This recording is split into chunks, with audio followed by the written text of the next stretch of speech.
बिस्मिल्लाहिर्रहमानिर्रहीम अस्सलाम वालेकुम डियर ऑल स्टूडेंट। आई होपफुल कि आप सब लोग खैरियत से होंगे। अच्छा जी, आज की इस वीडियो में मैं आप लोगों के साथ केपीके पुलिस कांस्टेबल के मोस्ट इम्पॉर्टेंट टेस्ट के रिलेटेड एमसीक्यूज डिस्कस करने वाला हूं, जो कि आप लोगों के पेपर में 110% आएंगे। और इसके अलावा आप लोगों को पेपर की प्रिपरेशन का एक प्रॉपर मेथड में बता देता हूं कि आप लोगों के पेपर में किस तरतीब से क्वेश्चंस बन कर आते हैं, ताकि आप लोग उसके अकॉर्डिंग तैयारी करें और आप लोग अपने पेपर में आसानी के साथ अच्छे मार्क्स लेकर आप लोग अपने पेपर पर फोकस करके अपने अच्छे मार्क्स गेन करके आप लोग अपना सिलेक्शन करवा सकते हैं आसानी से। तो फर्स्ट ऑफ ऑल कुछ क्वेश्चंस हैं, मैं आप लोगों को कुछ क्वेश्चंस आप लोगों के साथ डिस्कस करने वाला हूं, एंड देन साथ साथ मैं आप लोगों को कुछ टिप्स एंड ट्रिक्स बताने वाला हूं, जिन पर अमल करके इंशाल्लाह आप लोग आसानी के साथ अपनी सिलेक्शन करवा सकते हैं, अपने टेस्ट में अच्छे मार्क्स आप लोग गेन कर सकते हैं। First question number 1, Mangla dam कौन से दरिया पर तामीर किया गया? अब मंगला डैम जो है वो दरियाए जेहलम पर जो है वो तामीर किया गया है, इसका ये करेक्ट आंसर आ गया है। अच्छा, अब इससे रिलेटेड अक्सर क्वेश्चन आ जाते हैं, किसी और डैम का नाम पूछ लिया जाता है, तो उसका पूछ लिया जाता है कि वो वाला जो डैम है ये कौन से दरिया में बनाया गया है, यानी कौन से दरिया के ऊपर तामीर किया गया है। सो इट मीन आप लोगों को इसके रिलेटेड जितने भी क्वेश्चंस हैं डैमों के रिलेटेड आप लोगों को आने चाहिए, ताकि उसमें से कोई भी अगर क्वेश्चंस आते हैं एक या दो, हर मर्तबा हर पेपर में इससे रिलेटेड एक क्वेश्चन पक्का आता है। चाहे वो मैं आप लोगों को बता दूं, ग्रेड 7 से ग्रेड 17 तक अगर पेपर है ना, उसमें ये वाला क्वेश्चन लाजमी आता है। वो डिपेंड करता है अकॉर्डिंग टू पोस्ट उस क्वेश्चन को थोड़ा जो है चेंज करके वो लोग देते हैं, लेकिन क्वेश्चन यही होता है, यही किसी डैम का पूछा होता है, यही किसी दरिया के रिलेटेड पूछा हुआ है, यानी कौन सा डैम कौन से दरिया के ऊपर है। उसके बाद नेक्स्ट जो क्वेश्चन है जी, ग़ज़वे ओहद कब लड़ी गई? तो ग़ज़वे ओहद 3 हिजरी में लड़ी गई। तो अब अक्सर जो है वो पेपर के अंदर क्वेश्चन आते हैं किसी एक ग़ज़वे के बारे में, तो मैं आपको वो ट्रिक बता देता हूँ याद करने की, भी आप लोग उसको याद कर लीजिएगा। ओके, नेक्स्ट जो क्वेश्चन है जी, पाकिस्तान की इंडिया के साथ बॉर्डर की लंबाई कितनी है? 3323 किलोमीटर पाकिस्तान की जो है वो इंडिया के साथ बॉर्डर है, यानी पाकिस्तान का जो बॉर्डर है इंडिया के साथ, उसकी लेंथ है 3323 किलोमीटर उसकी लेंथ है। ओके, तो ये आप लोगों के पाकिस्तान के साथ जितने भी ममालिक हैं, पड़ोसी ममालिक यानी हमसाय ममालिक, तो उनके रिलेटेड एक क्वेश्चन लाजमी आ जाता है कि पाकिस्तान के फ़लाँ मुल्क के साथ जो है वो बाउंड्री लाइन कितने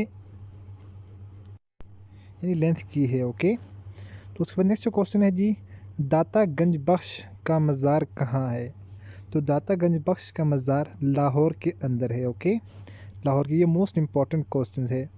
उसके बाद नेक्स्ट जो क्वेश्चन है जी, कुरान मजीद में सबसे ज़्यादा ज़िक्र कौन सी कौम का हुआ है? तो बनी इसराइल जो कौम है उसका ज़िक्र कुरान मजीद में सबसे ज़्यादा हुआ है।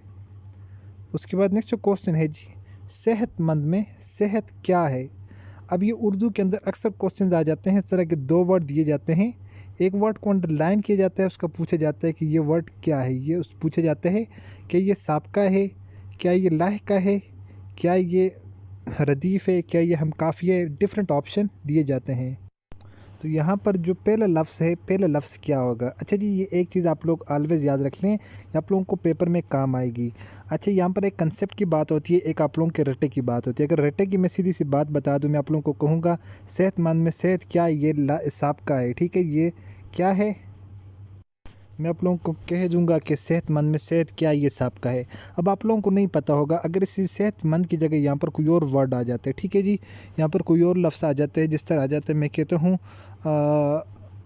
ख़ताकार, ठीक है, ख़ताकार। तो अब आपको तो नहीं पता होगा, क्योंकि आपने सिर्फ यही वर्ड पढ़ा होगा कि सेहतमंद में सेहत जो साबका है। अब मैं आप लोगों को बता दूं, किसी भी लफ्ज़ से पहले, ये यहाँ पर दो लफ्ज़ है ना, सेहतमंद, अब इनमें जो लफ्ज़ पहले आएगा, ऑलवेज़ किसी कलाम में भी जो लफ्ज़ पहले आएगा वो आप लोगों का साबका होगा। क्या होगा? साबका। लेकिन उसके लिए कंडीशन ये है कि ये इस दूसरे लफ्ज़ के साथ मिलकर मानी दे रहा हो, ठीक है, मानी दे रहा हो, तो ये हमारे पास साबका होगा। जिस तरफ सेहतमंद, ये में कंप्लीट वर्ब बन रहा है ना, सेहतमंद, ठीक है जी। दौलतमंद, अगर कोई और आ जाता है दौलतमंद, ठीक है, सेहतमंद, दौलतमंद, तो यहाँ पर जो है इसके ऊपर नुक्ते एक्स्ट्रा पड़ गए, तो सॉरी फॉर देट। तो यहाँ पर जो सेहत, जो पहला वर्ड होगा वो हमेशा साबका होगा, और जो दूसरा वर्ड होगा वो हमेशा लाहिका होगा। इसी तरह आप लोग ये वाला क्वेश्चन देख लें, इसमें ख़ता कार में कार क्या है। अब यहाँ पर फर्स्ट जो लफ्ज़ था हमारे पास वो कौन सा था, वो हमारे पास साबका था, ठीक है, ग्रामर की रूह से। अब जो सेकंड वर्ड है, सेकंड वर्ड हमारे पास क्या होगा, कार है ना। पहले ख़ता कार, अब जो सेकंड वर्ड इसमें ये वाला पूछा हुआ है, जो कार है ये क्या है, ख़ता कार, कार तो हमारे पास लायक हो जाएगा लाहिका। इट मीन कि जो फर्स्ट वर्ड है ये हमारे पास ऑलवेज साबका होगा, जो हमारे पास सेकंड वर्ड है वो हमारे पास ऑलवेज लाहिका होगा। उसके बाद नेक्स्ट क्वेश्चन है जी, कायद आज़म ने खालिजा के जवाब में अपने निकात पेश किए। तो कायद आज़म ने नेहरू रिपोर्ट, नेहरू ने एक रिपोर्ट शाये की थी जो कि मुसलमानों के ख़िलाफ़ थी, ठीक है।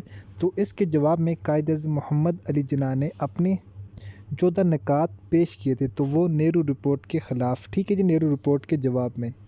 तो अगर आप लोगों ने हमारा पेड सेशन ज्वाइन करना है तो इसमें आप लोगों को प्रॉपर जो है 1 वीक के लिए वर्क करवाया जाता है। 1 वीक के बाद आप लोगों को प्रॉपर उसमें से आप लोगों को जो पढ़ाया जाता है उसी में से आप लोगों का टेस्ट भी लिया जाता है, और इसके अलावा आप लोगों के कोर्स के मुताबिक ईच एंड एवरीथिंग इंशाल्लाह आप लोगों को वहाँ पर पढ़ाई जाएगी।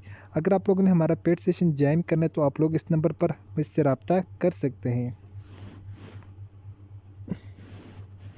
उसके बाद नेक्स्ट क्वेश्चन है जी, 20 जून 1980 को किसने ज़कात उशर ऑर्डिनेंस जारी किया। तो जुल्फ़िकार अली भुट्टो ने 20 जून 1980 को ज़कात उशर ऑर्डिनेंस जारी किया था। उसके बाद एक और क्वेश्चन है जी, 1933 में लफ्ज़ पाकिस्तान किसने ईजाद किया। तो लफ्ज़ पाकिस्तान चौधरी रहमत अली ने ईजाद किया। या तो अक्सर पेपर के अंदर इस तरह के क्वेश्चन आ जाता है कि लफ्ज़ पाकिस्तान की ईजाद, लफ्ज़ पाकिस्तान ईजाद कब ईजाद किया गया, ठीक है, उसकी सन पूछी गई हो तो 1933 में, और अगर ये पूछा गया हो किसने ईजाद किया तो चौधरी रहमत अली ने ईजाद किया। नेक्स्ट क्वेश्चन है जी, करारदाद मकासद कब मंजूर हुई। तो करारदाद मकासद 12 मार्च 1949 को करारदाद मकासद मंजूर हुई। नेक्स्ट क्वेश्चन है जी, अक़वाम मुत्तहिदा में पाकिस्तान की मुखालफत करने वाला मुल्क कौन हिस्सा है। तो जिस वक्त पाकिस्तान अक़वाम मुत्तहिदा का मेंबर बना तो उस वक्त अफ़गानिस्तान ने पाकिस्तान की मुखालफत की थी, और ईरान ने सबसे पहले पाकिस्तान को तस्लीम किया था। ये क्वेश्चन अक्सर पेपर के अंदर पूछ लिए जाते हैं। उसके बाद नेक्स्ट क्वेश्चन है जी, लियाकत बाग कहाँ वाक़या है। तो लियाकत बाग जो है रावलपिंडी के अंदर वाक़या है। उसके बाद नेक्स्ट क्वेश्चन है, मोहम्मद बिन कासिम बंदरगाह कराची से खालिजा फासले पर है। तो मोहम्मद बिन कासिम जो बंदरगाह है ये कराची से 35 किलोमीटर के डिस्टेंस पर वाक़या है।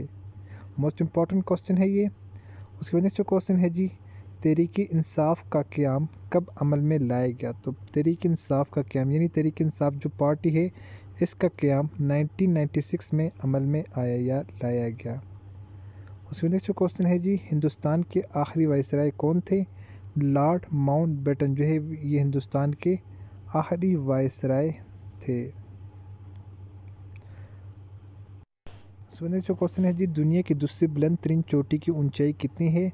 सॉरी फॉर देट, तो यहाँ पर हो जाएगा 8611 किलोमीटर। ओके, तो दुनिया की जो दूसरी बुलंद तरीन चोटी है ये है K2, ठीक है जी, ये K2 है जो कि पाकिस्तान के अंदर वाक़या है, नंबर 1। नंबर 2, इसकी जो हाइट है ये 8611 किलोमीटर है।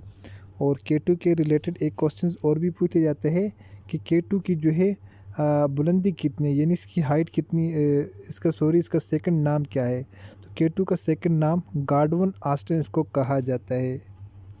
और इसके रिलेटेड जो सबसे इम्पोर्टेंट जो क्वेश्चंस पूछे जाते हैं कि K2 की जो पहाड़ी है ये कौन से पहाड़ी सिलसिले में आती है। तो ये मोस्ट इम्पॉर्टेंट क्वेश्चन है, ये आप लोगों को आना चाहिए।